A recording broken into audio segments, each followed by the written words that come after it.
They say you never know what you have until it's gone. In my case, what I had was a 17-pound orange tabby named Charlie, and what was gone was my ability to live independently without him. My name is Sarah, and this is the story of how my family's ignorance nearly cost me my life. I was diagnosed with epilepsy when I was 12. By 16, the seizures were mostly under control with medication, but the fear never went away. The constant worry about when the next one might hit, whether I'd be somewhere safe or alone in a dangerous situation. That's when Charlie found me. I say he found me because that's exactly what happened. I was volunteering at the local animal shelter, cleaning cages and socializing cats, one of the few activities my parents still allowed me to do independently. This massive orange cat, who had been surrendered because he was too clingy, literally broke out of his cage to follow me around. The shelter staff were amazed. He's never shown interest in anyone before, they said. Charlie had been there for months, ignored by potential adopters who found him too large, too needy, too intense. But something about me caught his attention. What happened next changed my life.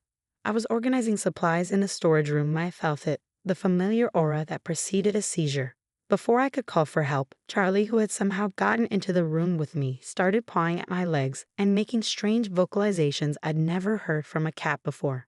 His behavior was so unusual that it snapped me out of the pre-seizure daze long enough to sit down safely. Moments later, the seizure hit. When I came to, Charlie was lying across my chest, purring loudly, his weight providing comforting pressure that helped ground me. The shelter's director, Ms. Rodriguez, had witnessed the whole thing. "That cat," she said firmly, "is going home with you." My parents were skeptical. Mom worried about cat hair and allergens. Dad complained about the cost of food and veterinary care for such a large cat. But Ms. Rodriguez was persuasive, explaining how some cats have natural abilities to detect seizures. He could be trained as a proper therapy animal, she suggested. There are programs. That's how Charlie became my unofficial seizure alert cat. We enrolled in training programs together, learning how to refine his natural abilities. He'd already had the instinct to detect the chemical changes that preceded my seizures. We just had to establish clear alert behaviors and responses.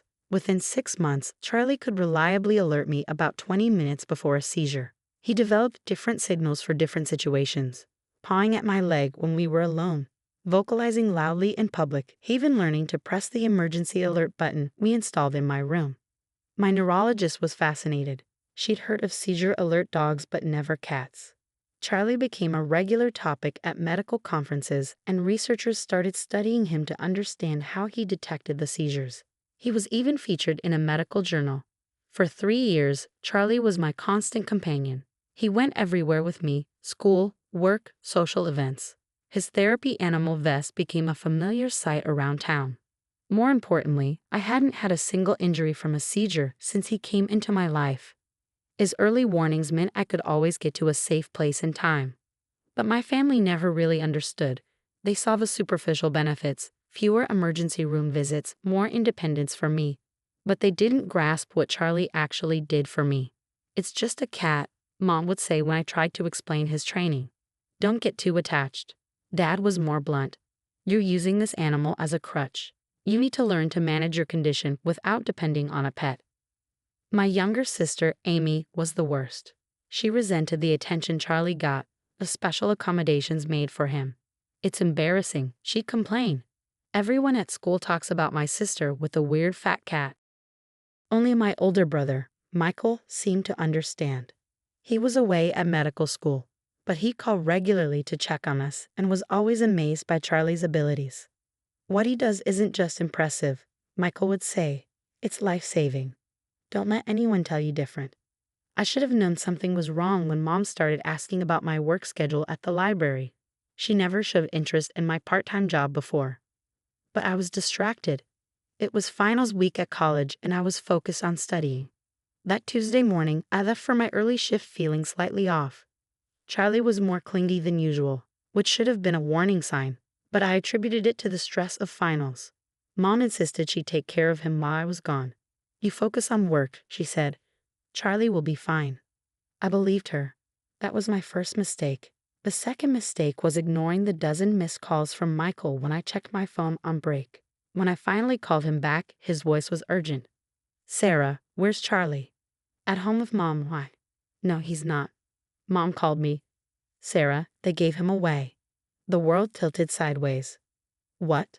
They took him to a shelter 2 hours away, said it was for your own good, that you needed to learn independence.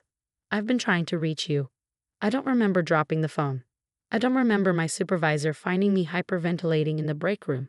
I don't remember much of anything until I woke up in the emergency room with a concussion and various injuries. I'd had a massive seizure, falling and hitting my head on the corner of a desk. Without Charlie's warning, without time to get to safety, I'd been completely vulnerable. Mom and Dad were there when I woke up, their faces pale with worry. Emmy hung back by the door, for once not making snide comments. Oh honey, Mom started, reaching for my hand. We were so worried. I pulled away. Where's Charlie? Sarah, try to understand, Dad said. We did this for you. You can't rely on a cat forever. Where is he? They exchanged glances. We took him to New Hope Shelter in Riverside, Mom admitted. But sweetheart, this proves our point. You had a seizure and survived.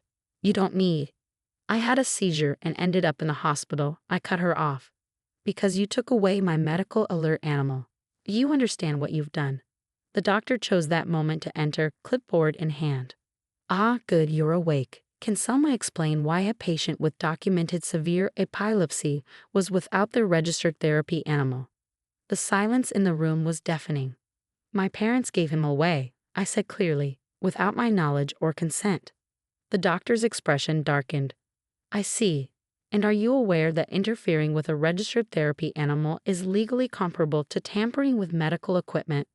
Mom's face went white. But it's just a cat. A cat that was documented in Ms. Roberts' medical records as a vital part of her seizure management plan. A cat that had prevented exactly this type of incident for 3 years. The doctor turned to me.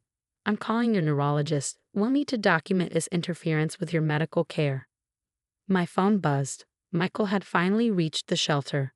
They still have him, he texted. I'm on my way there now. Hang on, sis. I looked at my parents, seeing them clearly for the first time. They weren't malicious people, just catastrophically ignorant. They genuinely thought they were helping me by forcing independence. They couldn't comprehend that Charlie wasn't just a pet. He was my lifeline. Get out, I said quietly. Sarah, please. Mom started crying. Get out. Michael is getting Charlie. When we come home, you better be gone. This is our house, Dad protested. And I'm your daughter, but that didn't stop you from risking my life today. Get out. They left, Emmy trailing behind them like a shadow. The doctor stayed, checking my vitals and asking about Charlie's usual alert behaviors. We should document his capabilities properly this time, she said. Make sure this can't happen again. I nodded, too tired to speak. My head throbbed where I'd hit it, and the familiar post-seizure exhaustion was setting in. My phone buzzed again. A photo from Michael. Charlie in his carrier, looking anxious but safe. On our way back, the message read. He started mewing the moment he saw your picture. I clutched the phone, letting tears fall finally. Charlie was coming home. We would get through this. But first, there would be consequences. My parents needed to understand exactly what their actions had cost, not just in medical bills, but in trust, in family bonds, in basic human decency. They thought Charlie was just a cat. They were about to learn how wrong they were, and the lesson would be expensive. The hospital bills started arriving 3 days after Charlie came home. Each envelope felt like a paper missile detailing exactly what my parents' ignorance had cost. Emergency room visit, $8,500. CT scan, $3,200. Neurological consultation, $1,200. Monitoring and observation, $4,800. And that was just the beginning. Charlie hadn't left my side since Michael brought him back. He was even more attentive than before, as if he understood how close we'd come to permanent separation. The shelter staff said he had refused to eat during his brief stay there, yelling constantly until Michael arrived with my photo. My neurologist, Dr. Chen, was furious when she heard what happened. She immediately filed paperwork to register Charlie as an official medical alert animal, with legal protections equivalent to those of service dogs. This should have been done years ago, she admitted. We documented his abilities in medical journals but never formalized his status. That changes now. The morning my parents tried to return home, they found the locks changed and a legal notice taped to the door. My father's name was still on the deed, but Dr. Chen had helped me file for emergency medical tenancy protection, a little-known law that prevents caregivers from removing medical equipment or support from a dependent's residence. A cat isn't medical equipment, Dad shouted through the door. I watched through the security camera as Michael, who had taken emergency leave from medical school to help me, handed them another stack of papers. "You're right," he said coldly. "Charlie is classified as a medical alert animal, and your interference with his duties resulted in documented harm to a dependent with a recognized disability. Here are the hospital bills. Since you chose to remove medical support without consulting Sarah's doctors, insurance is denying coverage." Mom started crying again, her default response lately. "We can't afford this. We were trying to help." "You should have thought about that before giving away a registered therapy animal," Michael replied. "Don't worry, the lawyers say you can set up a payment plan." The total came to $175,000, including emergency care, follow-up treatments, and the neurological testing required after a severe seizure. The insurance company's denial letter was explicit. Removal of a documented medical alert animal constituted voluntary risk-taking, voiding coverage for resulting injuries. My parents tried to argue, of course. They hired a lawyer who specialized in medical insurance claims. But every argument they made only dug them deeper. The cat wasn't officially registered. Evidence of Charlie's medical journal documentation and 3 years of seizure prevention was presented. They were acting in their daughter's best interests. Medical records showing the devastating impact of his removal were submitted. It's unreasonable to rely on an animal. Expert testimony about seizure alert animals and their recognized medical status was provided. Finally, their lawyer advised them to stop fighting and start negotiating a payment plan. Amy showed up one afternoon while Michael was at the pharmacy getting my prescriptions refilled. Through the door camera, she looked smaller somehow, less confident. "Sarah, please," she begged. "Mom and Dad might have to sell the house. This isn't fair." I pressed the intercom button. Wasn't fair to give away Charlie either. Actions have consequences, Amy. He's just a stupid cat. At that moment, Charlie started pawing my leg, his seizure alert signal. I pressed my emergency alert button, and Michael, who was just pulling up, ran inside with my rescue medication. 20 minutes later, as I recovered from a mild seizure on the couch with Charlie's comforting weight across my legs, Amy was still outside. She had watched the whole thing through the window. Charlie's alert, Michael's quick response, the prevented emergency. I saw her slide down to sit on the porch steps, head in her hands. When Michael finally opened the door to check on her, she was crying. "I didn't know," she whispered. "I really didn't know what he did." "None of you knew," Michael replied, "because none of you bothered to learn." Charlie's new medical alert animal registration arrived the next day, along with a protective vest that clearly marked him as a service animal. Dr. Chen also arranged for us to visit local hospitals and medical schools, demonstrating his abilities to help educate people about seizure alert animals. My parents made one final attempt at reconciliation, sending a letter through their lawyer. "Dear Sarah, we understand now that we made a terrible mistake. We've started selling things to pay the hospital bills, Dad's car, Mom's jewelry, the vacation house. We know it doesn't make up for what we did, but please understand we thought we were helping. Can we talk about this? Maybe work out a way to move forward as a family? Love, Mom and Dad." I showed the letter to Charlie, who was sprawled across my desk supervising my homework. He blinked his big orange eyes at me, then deliberately knocked the letter into the trash. "Good call," I told him, scratching behind his ears. "Some things can't be fixed with just money and apologies." That evening, as I watched Charlie demonstrate his alert behavior for a documentary about medical alert animals, I realized something important. Sometimes the people who claim to love you the most understand you the least. And sometimes a useless shelter cat can teach the world more about loyalty and care than an entire family. The hospital bills would eventually get paid. My parents would learn their lesson the hard way. But Charlie and we had more important work to do, showing the world that love and medical assistance sometimes come in unexpected orange 17-pound packages. And that's worth more than all the apology letters in the world. 1 year after the incident, Charlie and I sat in a lecture hall at the state medical school, where Michael was now doing his residency. We were guest speakers for a class on alternative medical alert systems. Charlie, wearing his official therapy vest and looking particularly dignified, sat on the demonstration table as students gathered around. As you can see, Michael explained to his colleagues, Charlie can detect seizures approximately 20 minutes before they occur. Today, he'll demonstrate his alert behaviors and monitoring techniques. The transformation in my family's understanding had come too late to save our relationship, but it had sparked something bigger. After our story went viral, other families started coming forward with similar experiences. People whose medical alert animals had been dismissed as just pets until disaster struck. Dr. Chen had turned our case into a landmark study on family interference with medical support animals. The resulting paper, published in several prestigious journals, led to new laws protecting patients' rights to keep their therapy animals regardless of family objections. My parents had finally finished selling off their assets to pay the hospital bills. The vacation house, Dad's vintage car collection, Mom's designer wardrobe, all gone. They even had to downsize to a small apartment. Emmy, surprisingly, had moved out to attend veterinary school, inspired by what she'd learned about animal-assisted medicine. Charlie remained unimpressed by his growing fame. He cared only about his duties, monitoring my health, providing alerts, and demanding his scheduled treats.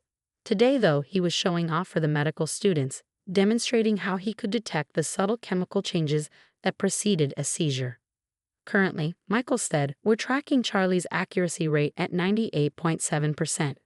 That's higher than most electronic monitoring devices. A student raised her hand. But how do you convince insurance companies to cover a cat as medical equipment?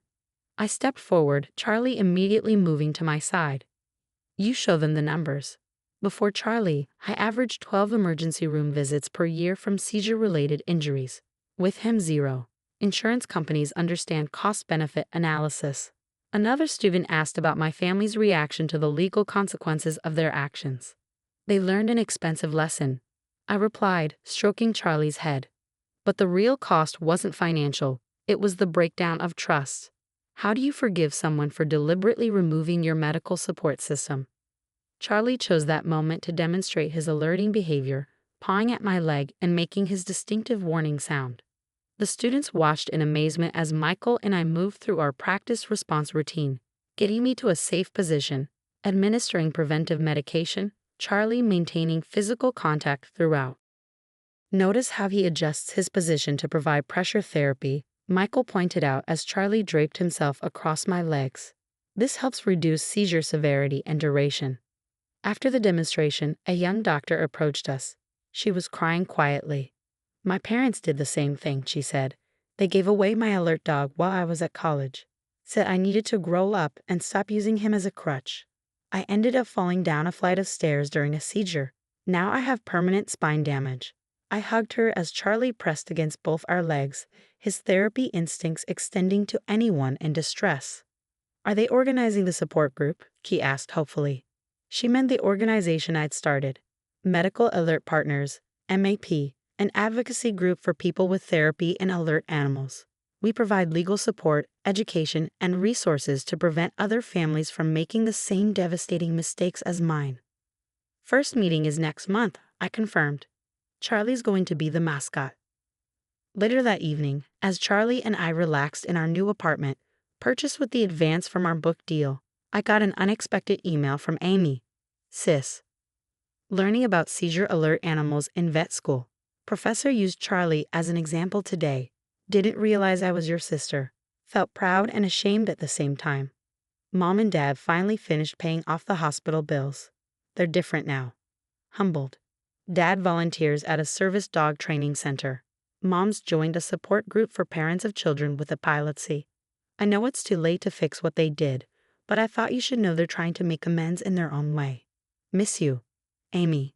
Charlie read the email over my shoulder. He was nosy that way, and made a small chirping sound. His way of commenting on things. Yeah, I know, I told him. Too little, too late. But at least some good came from it all. My phone buzzed with a text from Michael. News crew wants to interview you and Charlie tomorrow. Story about the new medical alert animal protection law. You up for it? I looked at Charlie, who was already wearing his celebrity expression, the slightly smug look he gets during interviews. Sure, I replied. Charlie's always ready for his close-up. We had turned our trauma into triumph, creating change that would protect other patients and their alert animals.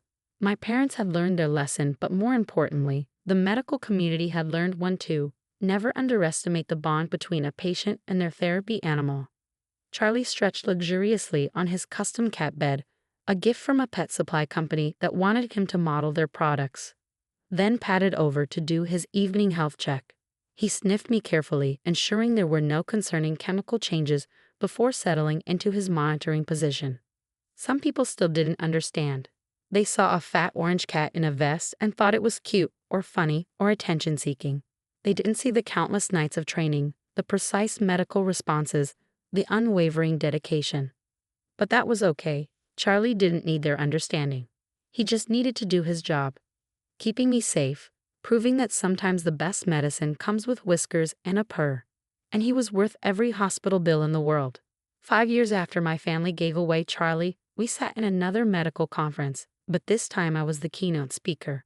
Charlie, now a distinguished senior therapy cat at 12 years old, wore his custom-made vest with multiple medical service awards pinned to it. The law protecting medical alert animals now bore his name. Charlie's law had been passed in 37 states, making it a criminal offense to interfere with or remove a registered therapy animal from their patient. The penalties included heavy fines and possible jail time. My parents had never fully recovered financially from the hospital bills, but they'd found a new purpose in life. Dad now ran a nonprofit that helped low-income families train and register therapy animals. Mom worked as a counselor for parents of children with epilepsy, using her own mistakes as teaching moments. I still hadn't forgiven them, but I'd learned to appreciate their efforts to prevent others from making the same mistakes. Amy had graduated veterinary school and specialized in working with therapy animals. She sometimes sent articles about new developments in animal-assisted medicine, always including a note about how Charlie had inspired her career change. Michael had become a leading neurologist with a special interest in seizure-alert animals. His research, sparked by Charlie's abilities, had led to breakthroughs in understanding how animals detect pre-seizure chemical changes. As for Charlie and me, we become the faces of medical alert animal advocacy. Our book, The Orange Guardian, had become required reading in many veterinary and medical schools. The documentary about our story had won several awards. But more importantly, we'd helped change how the world viewed therapy animals.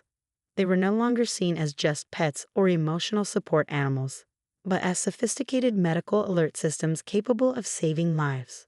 Today's conference was special. We were introducing a new program that would help shelter cats with natural alert abilities get trained and paired with epilepsy patients. We called it Charlie's Champions. As I took the podium, Charlie supervised from his special platform beside me. I saw a familiar face in the audience, my mother sitting quietly in the back row, wearing the volunteer badge from her support group. She didn't try to approach me after the speech. Instead, she left a note with one of the organizers. I watch every one of your presentations. Every time Charlie alerts and prevents a seizure, I'm grateful for him and ashamed of what we did. You've turned our mistake into a movement that's saving lives.